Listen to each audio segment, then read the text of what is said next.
Apple just launched a new way to lease your iPhone, your iPad, or even a Mac. And it looks really cheap because on paper, $18 a month for an iPhone, $38.99 a month for a MacBook Pro. I ran the actual numbers and leasing sounds like a good idea, but it's quietly the most expensive way to own Apple gear. So iPhone and Apple Watch leases run for 12 or 24 months, and the Mac and the iPad, you choose between 24 or 36 months. There's no security deposit, and there's not supposed to be any late fees, but it's backed by Klarna, which takes a soft credit check to sign up. If you get the iPhone 17e, it's $600 to just go buy that phone.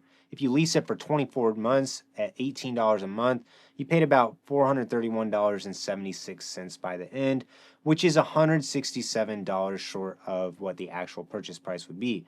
You get to choose either pay the gap to keep the iPhone, or you can just give Apple the iPhone 17e back and you walk away with nothing. And it's the same story on bigger purchases. If you want to lease a MacBook Pro for 36 months, then you'll pay about $1,403.64 towards your $2,000 machine, which means if you want to actually buy it in the end, it costs $595.36. And again, just return it and you get nothing back.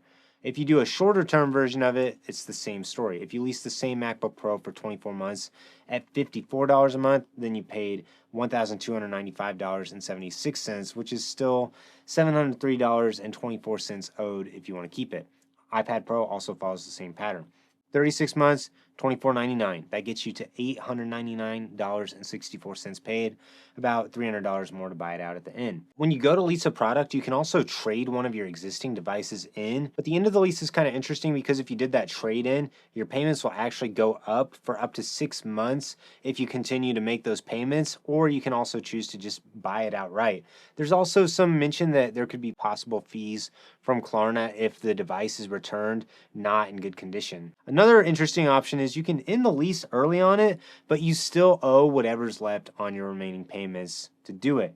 The only exception to this is you get 14 days after you get the device to change your mind and return it in that window, and the lease is canceled with nothing owed on it. To me, the thing that settles this for most people is the fact that Apple's gear actually holds resale value better than almost anything else you can buy. So if you choose to lease and then give it right back, you're throwing away the value that you get by buying an iPhone. If you buy the iPhone 17e outright and you use it for 2 years and sell it, an iPhone typically retains about 40% of value. So you can expect to get about $240 back when you sell it, which makes the real cost to own the iPhone 17e for 2 years about $359. If you lease it instead and return it, then you paid $431.76.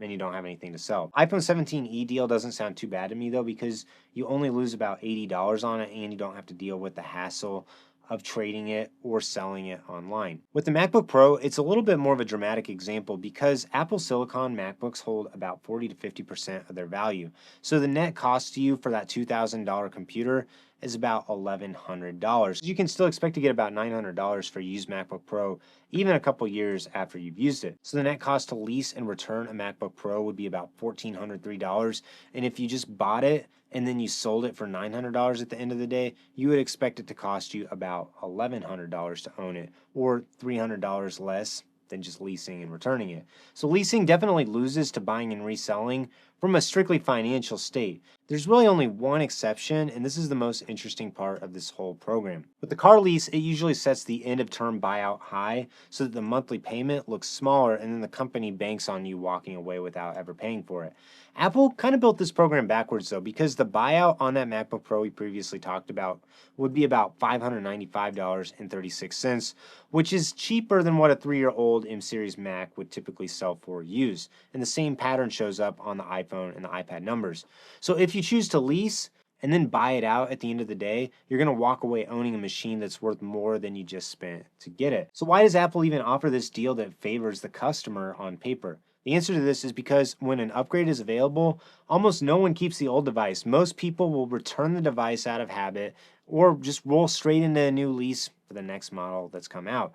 So what does Apple get? Apple gets a working Mac or iPhone back. They can refurbish it, and then they can sell it again at a decent market price. So whatever equity you left on the table just becomes Apple's margin. Apple's also assuming at the end of the lease, you're either going to go out and buy a new device or you're just going to upgrade and continue the cycle of the Apple upgrade program. Also, I get the feeling that this program is launching now due to the rising cost of computer components and peripherals that's pushed the prices of all the Apple devices up quite a bit. To me, the best option for getting Apple devices is still to wait a couple months after they come out and then pick one up on a sale price on Amazon or B&H or Best Buy, because there's some really great deals to find on all of those. But if you don't want to wait for one of those better prices, to me, the smartest move, if you don't have the cash up front to buy an Apple device, is just to use the Apple Card monthly installments, because it has 0% interest and it's split over 12 months for Mac and iPad, up to 24 months for an iPhone.